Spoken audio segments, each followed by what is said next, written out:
Geçen dinç günleri Türkmenistanlıların ençemesi için mecburi çağrılara katnaşmak bilen geçti. Devlet idare kârhanalarının işgärleri ve studentler şenbe günü ähli halk ağaç ekiş çağrılarına yekşenbe günü Hatıl bayramına köpçülüklerin çekildi. Dağdan sağı ýer yarım okulu ýaşlary avtobuslara mündürüp bağ ekmäge äkitdiler. Studentleriň ellerine pildir kätmen gystyryp, yer gazdyryp, bağ nahallaryny oturtmaga gatnaşdyrdylar. Dip Aşgabatly ýaşaýjy 8-nji noýabrda paýtagtda geçirilen çäri barada gurrun berdi. Yekşenbe günü paýtagtyň ähli okary okuw jaýlarynyň studentleri we mugallimleri ähli halk ağaç ekiş çärelerine gatnaşypdyr. Bu barada döwlet media tirişdeleriniň maglumatlarynda hem aýdyldy.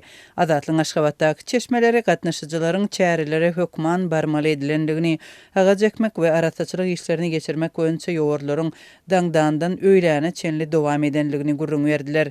Resmi maglumatlarda ağaç ekişligiň dabaraly ýagdaýda geçirilenligi we oňa prezident Serdar Berdimuhamedowyň gatnaşan aýdyldy. Türkmen Döwlet Habarlar Gullugynyň maglumatyna görä jemi 449,5 müň çemeti düp bağ nahaly ekilipdir. Şeýle hem tiýilgäkleri we tokay zowlaklaryny arasalamak, abadanlaşdyrmak işleri geçirilipdir. 2 millionyň golay düp agaja ýygyk edilipdir. Adatlyň habarçylary we çeşmeleri ençe ýyl bäri her ýyl millionlar çagagyň ekilýänligi resmi derejede eglan edilen ýurtda odalky agaçlaryň ýygyksiz gurap galýanlygyny ýygyderlik habar beripdi.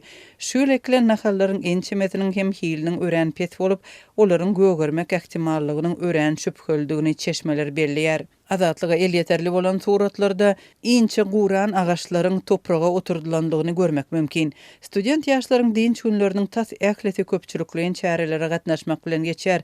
Geçen şenbe günleri ağaç ekiş kampaniýasyna we Hatıl bayramyna gawat gelen bolsa beýleki dinç günlerinde ýaşlar at çapyşyklaryna, teatrlarda mejburi tomoşaçy bolmaga ýa-da guruluşyk detgalarynyň açylyş dabarasy ýaly çärelere gatnaşmaga mejbur edilýär. Yarım okudaky ýaşlar pallasyp hem ukusuz hem de aç. Olar siýasatdan däl, eýse dünýe bilen gyzygy bolmadyýaly halda saklanýar. Olaryň ähli pikiri tiýdirek umumy ýaşaýyş saýyna baryp, ukudan ganmak we garnyny doýurmak. Dip Aşgabatly çeşmeýdär.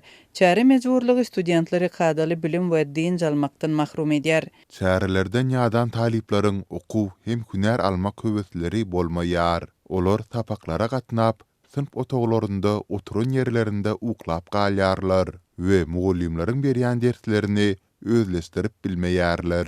Dip paýtagtyň ýokary okuw jaýynyň mugallimy aýtdy. Häzirki ağaç ekiş dabarasyndan büdjet işgärleri hem çetde galmady.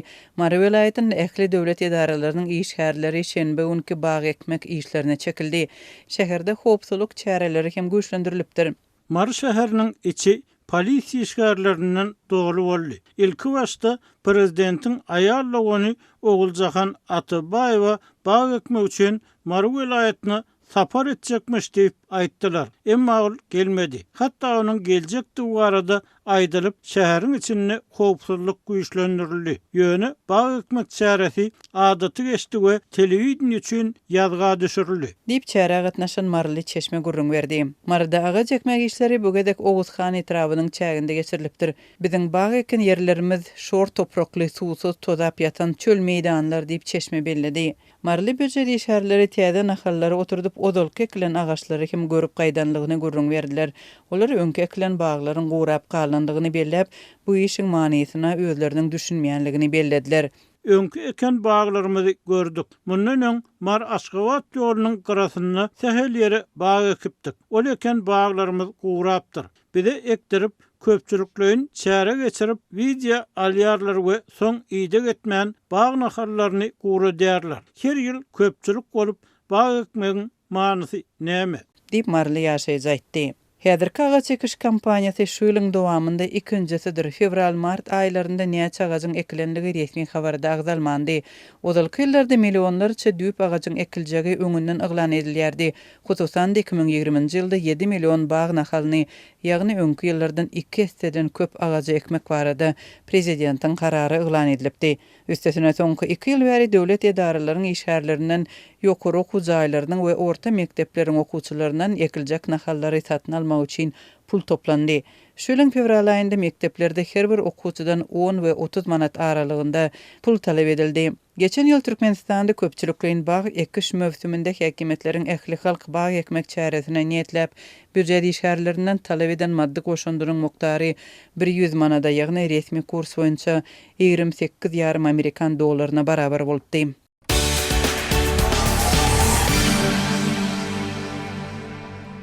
Azatlygyň Balkan sewtinde kawarçysy soňky günlerde ýyl aýagyna daşary ýurtlar bilen aradaky uçar gatnawynyň bir näçe ýyllyk çäkleniriljekdi barada ýaradylan esasy resmi däl habaryň adamlarda ul alada döredenligini, dogla düşüp daşary ýurt pasportyny, wizalaryny almaga gyssanýan adamlaryň birden köpelenligini habar berýär. Azatlyk Türkmenistanyň migrasiýa ullugyny jaň edip bu ýagdaý barada düşünür salmaga synanşdy. Emma telefony galdyran bolmady. Çeşmeler galp maglumatlaryň ýaýradylmagynyň arkasynda ýurtdaky ykdysady ýagdaýlardan, daşary ýurtlary çykjak bolýan adamlaryň köpelmeginden bekanun peýda görýän döwlet işgärleriniň eliniň bolmagynyň ähtimallygyny, ýöneky adamlaryň beýle ulunlary ýaýradyp bilmejekdigini öňe sürýärler. Azatlygyň habarçysynyň ýiberen screenshotyndan görnüşine görä, sosial ulgamlar arkaly näberli adamlar tarapyndan ýaýradylan habar türkmen diliniň ýazyw düzgünlerini bilmeýän adamlar tarapyndan taýýarlanypdyr we onuň galp esassız habardygyny birinji sözlemini okanyňda hem bilse bolýar. Ýöne synçylar ýurdun bilim puwdagyny dören çökkünlik sebäpli soňky 10 ýyllyklarda dogry ýazylan sözlem bilen nädogry ýazylan sözlemiň sowatly adamlar tarapyndan ýazylan habar bilen bisogat adamyň ýaýradan habarynyň tapawudyny bilmeýän raýatlaryň hem az därligini belleýärler. Dürli ýokynç keselleriň, wiruslaryň ýaýramagyna garşy alınıp barylýan görüsüň çäginde uçar gatnawlarynyň wagtly ýapyljakdygyny aýdan maglumatlar adamlar arasynda giň pikir alşmalara sebäp boldy. Ýalandygy aýdylsa-da galp bildirse ynanyp ýurdy terk etmek üçin ummasyz para berip daşary ýurda gitmäge taýýarlyk görýänler hem bar. Deyip bir ýaşaýjy aýtdy. Özüni Gaýp Mämmed diýip tanadan raýat Balkanabatdy bu galp habara ananyp daşary ýurtlara gitmäge ýol açýan pasportlary, günwatar döwletleriniň wizalaryny almaga synanşýan adamlaryň az därligini gurrun berdi. Onuň sözlerine görä adamlar şemal bolmasa gamış başy gymylamaz diýip Türkmenistana ýerýän mysmyşlaryň käsiniň soň çyn bolup çykýanlygyny öňe sürýärler. Gaýp Mämmed bu aladalaryň sebäbini döwlet başynda oturan ýolbaşçylaryň halkdan üzüňeligi, döwlet eýçiliginiň häkimetli otun anandan gaçmak bilen düşündirdi. Habarçymyz bilen anonimlik şertinde gurlaşan bir ýaşaýjy özüniň gyssagly ýagdaýda dokument düzedýändigini aýtdy. Şu günler yüzlerçe Balkanlar resmi namalaryny taýýarlap dekabryň 20-sinden öň gyssagly ýagdaýda ýurdy terk etmäge taýýarlyk görýär. Men hem ýurdy terk etjek. Eger ýurt karantina ýapylmasa gelip gidip duraryn ýöne wagtynda gitjek. Deyip ýaşaýjy aýtdy. Özüni Kerim diýip tanadan Balkanabatly bu mysmyşlaryň arkasynda wiza, zagran pasport taýýarlap beren üçin müňlerçe manat para alýan hukuk goraýjy edaralar duran bolmasyn diýen soragy ortaga atdy. Bu mysmyslar internetde ilki 2 hepde ozal peýda boldy. Sondan bäri zagran pasport we wiza merkezlerinde nowbaty duran adamlaryň sany ençime ise köpeldi. Şeýlede Balkan sewtiniň migrasiýa sahamçalarynda zagran pasporty nowbaty almak üçin sorulýan paranyň möçberi 20.000 manada çelni ýokurlandy. Deyip Kerim aýtdy. Onuň sözlerine görä bu mysmyşlar wiza we migrasiýa işgärleriniň bähwidini gara PR ýaly gow reklama hyzmatyny ýerine ýetirdi. Şeýle de ol ýalyn bildirişiň arkasynda hut ýokarda oturan adamlaryň duran bolmagynyň mümkinligini belledi. Söhbetdeşimiziň ananjyna görä Türkmenistan ýaly awtoritar dolanýarly ýurtda hiç kim aňsat prezidentiň adyndan galp bildiriş ýaratmak töwekkülçiligini baş goşmaz. Azatlyk bilen aýry-aýrylykda gurlaşan ýaşaýjylar bu mysmyşlaryň adamlary gaty gorkudanlygyny, sebäbi gatnawlar ýapylsa ilatyň durmuş ýaşaýyş şertleriniň has hem yaramazlaşjakdygyny aýtdylar. Eger yurdun şokta tadı ýagdaýynda daşary yurtdan pul uradýan adamlar bolmasa, köp hojalygyň iň ýöneki azyk giýmit önümlerini almaga da pul yetmezdi. Bir tamdyr çöregi 20 manat, bir etli petir 60 manat, süýje keterli hastalar üçin bir buhanka gara çörek 25 manat, dermanlar gymmat diýip bir ýaşaýjy aýtdy. Söhbetdeşlerimiň sözlerine göre Balkan sewtinde eklenji daşary ýurtlarda işleýän migrantlaryň iýberýän puluna baglanan adam gatykän. Ýöne adatlyk söhbetdeşleriniň çak bilen aýdýan sanlaryny yerine barlap garaşly ýagdaýda tasdikladyp bilmeýär. Türkmenistan maglumat üçin ýapyk ýurt bolan soň degişli daralardan bu habaryň döreden aladalary barada hiç bir düşündiriş alyp bolmady.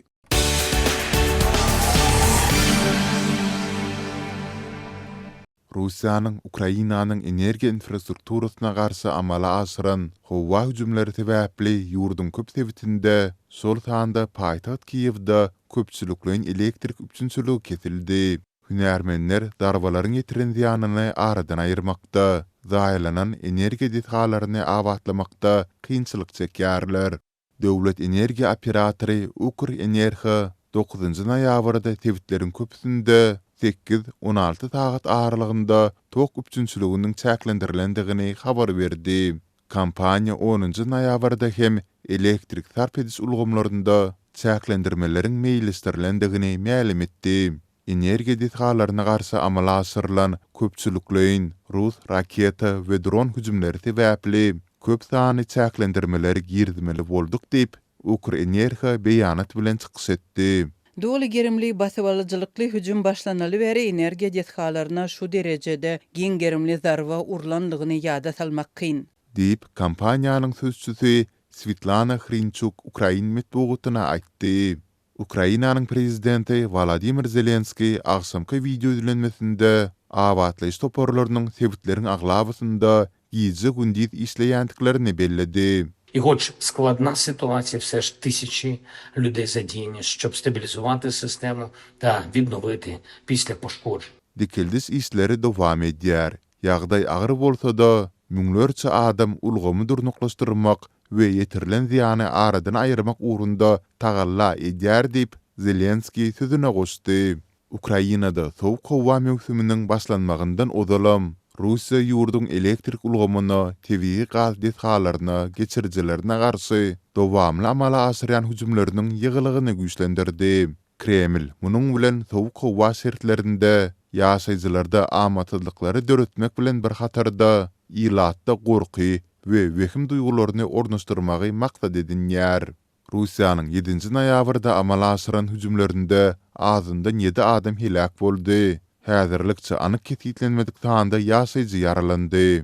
Munyň ideýany Zelenski Kiýewiň ýaranlaryny Russiýany jazalandyrmaga we prezident Vladimir Putin'i basyş etmäge ýene-de çagyryş etdi.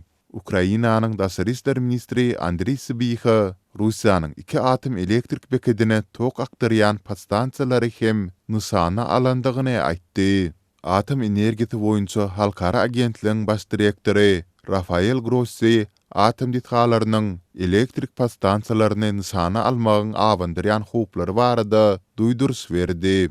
Ukraina resmiýetleriniň maglumatyna görä, Russiýa 8-nji noýabrdaky giň gerimli darbalarynda 450-den gowrak dron, şeýle-de 45 raketa ulanypdyr.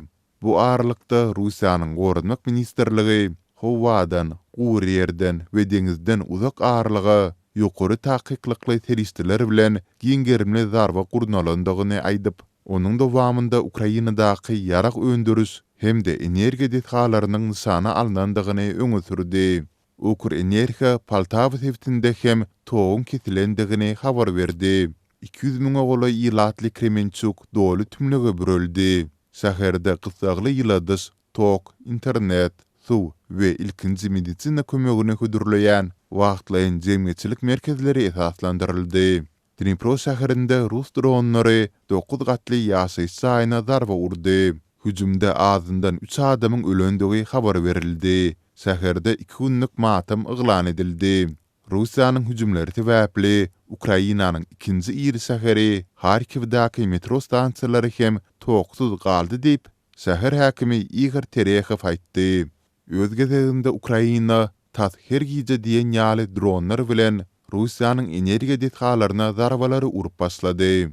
Munyň netijesinde Russiýanyň benzin we beýleki arasalanan newit ristilerini öndürmek mümkinçilikleri göz görtelep etildi. Ukraina, Belgrad we Kursk ýaly serhet ýaky tebitleriň elektrik infrastrukturasyna, şeýlehem şäherleriň ýyllyk paketlerine zarba urdy. 9-njy noýabrda serhet ýakadaky birnäçe regionda 20.000-den gowrak adamyň elektrik üçünçüliksiz galandygy barada maglumat gowuşdy diýip Belgradyň gubernatory Vyacheslav Gladkov aýtdy. Tasdiklanmady habarlara görä, Ukraina dronlary serhetden takminan 200 kilometr günorta gündogurda yerleşen Voronezh şäheriniň ýyllyk paketine de zeper etiripdir. Russiýanyň Gorunmak ministerligi giýjanyň dowamında 40-dan gowrak Ukraina dronunyň etathanam Bryansk sebitiniň üstünde urulup düşürilendigine aýtdy. Emma ministerlik Voronezh barada maglumat bermedi. Kiev Amerikadan Russiýanyň içindäki nişanlara zarba urmak üçin uzak ağırlygy niýetlenen Tomahawk raketalarynyň berilmegini sorap birnäçe gezek çağırş edipdi. Ýöne prezident Donald Trump bu haýyşlary reddetdi. Moskwa Tomahawk raketalarynyň iberilmegine garşy duýdurş berdi. Putin bu ädimi Amerika Russiýa gatnaşyklaryndaky dartgynlygyň düýbünden täze tapgary boljakdygyny aýdyp haýwadatypdy.